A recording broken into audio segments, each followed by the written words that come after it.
ஆகுது. அப்போ கிறிஸ்துவின் அன்பிலே நாம் நிலைத்திருக்க கற்றுக்கொள்ள வேண்டும்.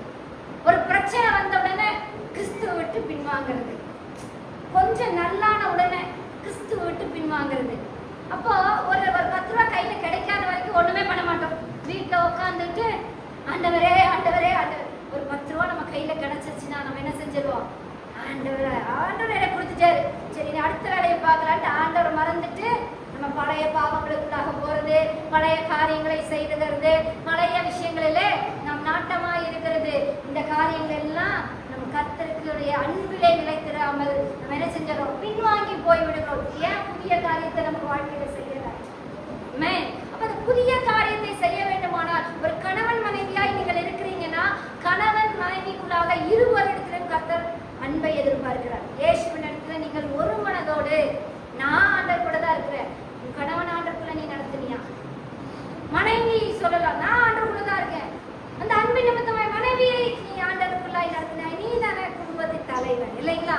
அப்ப அந்த காரியத்திலே கர்த்தர் என்ன கேட்கிறாருன்னு பார்த்தீங்கன்னா, கிறிஸ்துவின் அன்பில் நிலைத்திருக்க வேண்டும் என்று கர்த்தர் எதிர்பார்க்கிறார். இரண்டாவதாக ஜெபிக்க வேண்டும். ஜெபம் என்பது நம் வாழ்க்கையில நம்ம மூச்சு மாதிரி இருக்கணும்.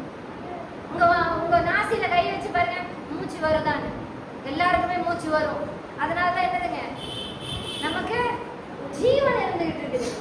ஜெபம் இல்லைன்னா ஜீவன் இல்லை. அல்லேலூயா. உங்கள் வாழ்க்கையில எல்லாத்துக்குமே ஜெபம் பண்ணி பழகுங்க.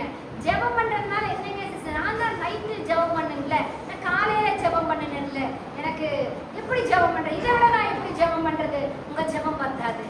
போகிற ஒவ்வொரு காரியத்திலும் நீங்க ஜெபம் செய்ய வேண்டும். வெளியே ஒரு வண்டி எடுத்தீங்கன்னா உடனே என்ன செய்யணுங்க? ஒரு சின்ன ஜெபம் செய்யணும். வீட்டுக்குள்ள ஒரு வேலையை செய்றீங்க, ஜெபம் பண்ணிட்டே வேலையை செய்ய வேண்டும். ஒரு சாப்பாடு செய்றீங்க, ஜெபம் பண்ணிட்டே வேலையை செய்ய வேண்டும். இப்படி நீங்க செய்யும் போது என்ன ஆகும் அப்படின்னு கேட்டீங்கன்னா, உங்கள் வாழ்க்கையில ஆசீர்வாதம் தொடர்ந்து வந்துகிட்டே இருக்கும். அந்த ஜெயமுள்ள வாழ்க்கையை நீங்கள் உங்கள் கண்ணால காண்பீர்கள். அல்லேலூயா.